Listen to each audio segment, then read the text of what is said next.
Hey, so what is up, guys? My name is Akash, and you're watching Curiosity TV.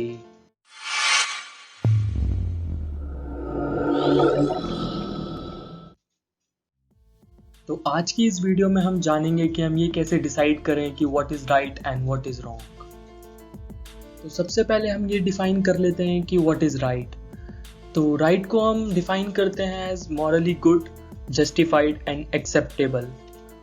और wrong को हम describe करते हैं as unjust, dishonest and immoral. कोई चीज़ सही है या गलत ये डिपेंड करता है स्पेसिफिक सिचुएशन और पर्सनल जजमेंट पे।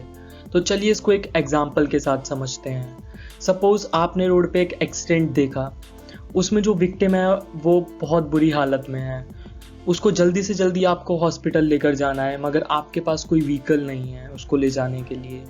तभी आपको रोड पे एक कार खड़ी दिखाई देती है, वो आपकी नहीं है। तो इस सिचुएशन में आप क्या करेंगे? उस कार को यूज़ करेंगे? हाँ, अगर ये सिचुएशन ना होती तो आप ये कार यूज़ नहीं करते, मगर इन दिस सिचुएशन आपको वो कार यूज़ करनी पड़ेगी because the moral value of life is higher than the value of property. झूठ बोलना गलत माना जाता है बाय मोस्ट मॉरल सिस्टम, लेकिन आप एक सिचुएशन एज्यूम कीजिए जिसमें आपके गेट के बाहर एक किलर खड़ा है और वो आपसे पूछ रहा है आपके पड़ोसी का एड्रेस। तो इस सिचुएशन में आप क्या करेंगे? क्या आप उसको बता देंगे आपका पड़ोसी कहाँ पर है? नहीं, because in this situation life has higher moral values than telling a lie. हम सही और गलत को अलग अलग नहीं देख सकते, हमें इन्हें एक साथ देखना होगा और ये डिपेंड करता है सर्कमस्टांसेस पे और उसके पीछे का क्या पर्पस है। हर एक इंडिविजुअल को पता है based on their teachings and understanding कि क्या चीज़ सही है और क्या चीज़ गलत।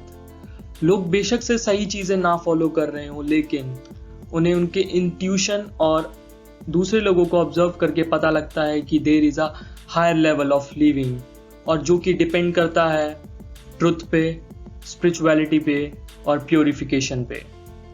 अब बात आती है कि हम किसी भी एक्शन को सही या गलत कैसे जज करें। तो ये डिपेंड करता है कि कितना स्ट्रॉन्ग हमारा मॉरल बिलीफ सिस्टम है। जितना ज़्यादा हमारा बिलीफ सिस्टम स्ट्रॉन्ग होगा, उतने ज़्यादा ही लोग उस एक्शन को हमारे सही मानेंगे, और इसका डाटा प्रोवाइड करता है रिलीजन। अगर हमारे रिलीजन में कोई चीज़ सही लिखी है तो हम उसको सही मानेंगे, और कोई चीज़ गलत लिखी है तो हम उसको गलत मानेंगे। बट वेट, अभी भी हम सही और गलत चीज़ों को अच्छे से डिफाइन नहीं कर पा रहे, क्योंकि कुछ दिनों पहले तक जो चीज़ें गलत मानी जा रही थी वो अब सही हैं, और कुछ दिनों पहले तक जो चीज़ें सही थी अब उनको गलत माना जा रहा है। There is no absolute right or wrong in this world. It is often judged by a special situation in which person is. Don't forget to put down your curiosity question below. Till then, subscribe to my channel and stay curious.